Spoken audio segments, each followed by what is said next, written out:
dead meme. Alright guys, so here we're going to look at the next level of furnace and stationeers.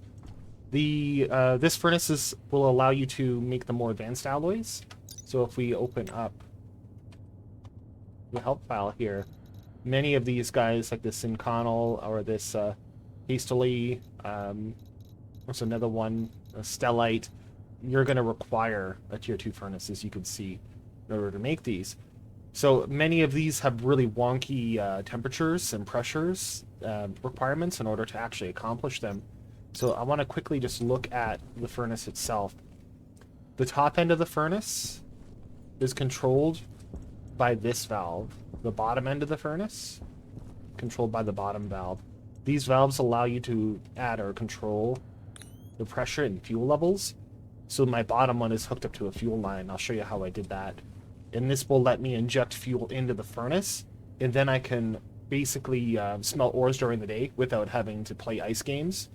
And the top will allow me to vent pressure, and I've created a little system to help me handle that here. So this has got just a large overflow, a method to cool it down, and then I can recapture all the gas and atmosphere that's useful. So let's go over here and talk about making fuel. Got an ice crusher set up.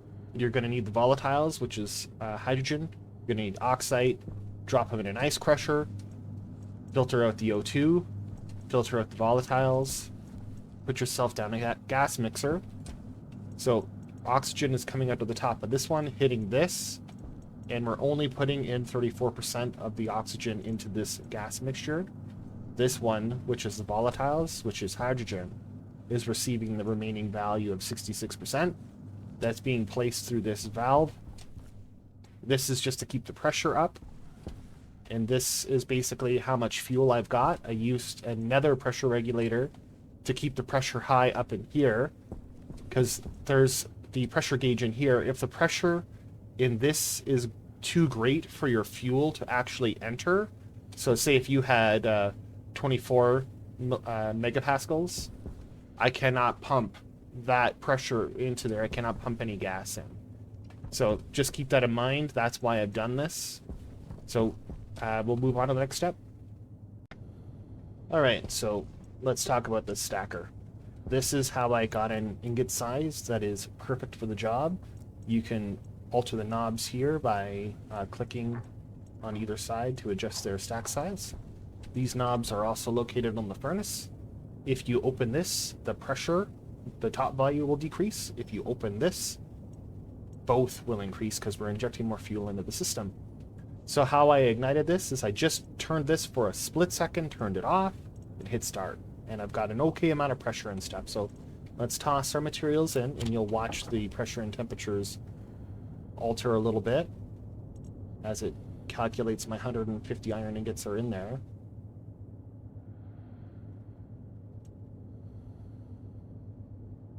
And it needs a little bit more pressure, so a quick turn. Bring the temperature and pressure up a little bit.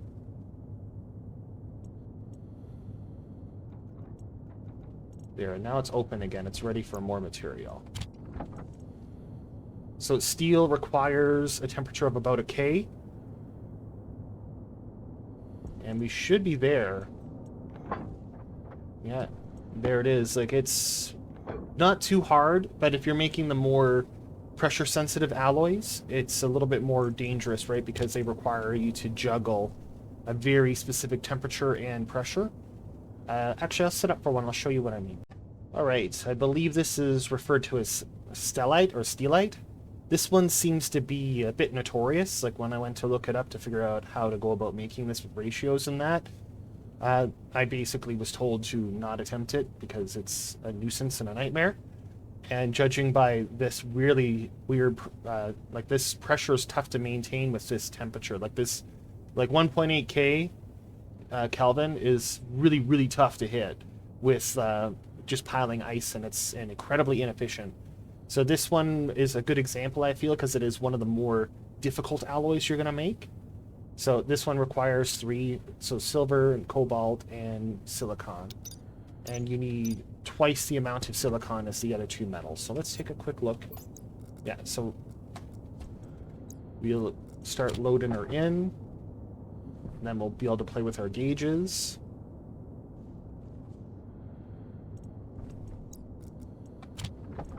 And we'll just start working on that now. And now, if you notice, I'm doing like full turns because the pressure and temperature requirements on this guy are just absolutely brutal. And we can smelt during the day because we have a cool fuel injector. And we're not using all that much fuel. So long gone are the days of essentially burning through tons and tons of ice.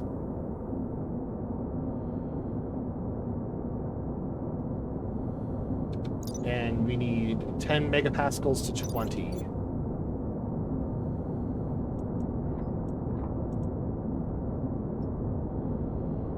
So we're going over in temperature. We'll let a little bit out.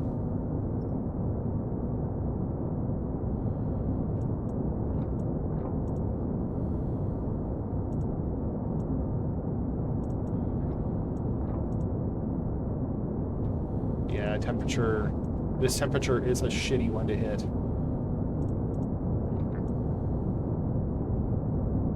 We're getting real close. Now I just need to let the pressure out.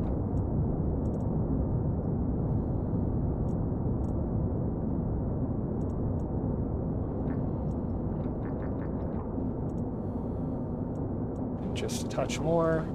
That will probably put us over.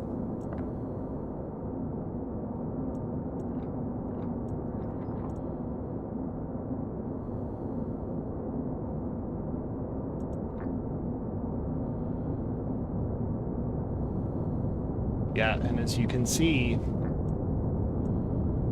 hitting that exact pressure and temperature can really suck, but we got it. So unfortunately, you have an extremely hot furnace now, and you could take advantage of that by just throwing in your unprocessed ingots. And so all of that fuel you used, because you did use a little bit, like not tons, but a lot. And we're going to capitalize on this hot furnace by just tossing stuff in and leaving the lever open. And there we go. So I hope that this was helpful to let you set up an advanced furnace without a whole bunch of logic circuits. It does require you to man it and have a little bit of an understanding of the furnace. But as you can see, it can be done. And if you found this helpful, if you wouldn't mind leaving me a like or a subscribe, or maybe share with someone who can use the video, that would be helpful to them. Thank you very much. And if there's something that I should have added to the video or need to mention, please comment that. I'll try to pin you so that it can reach the top and we can help more people. Thanks for showing up.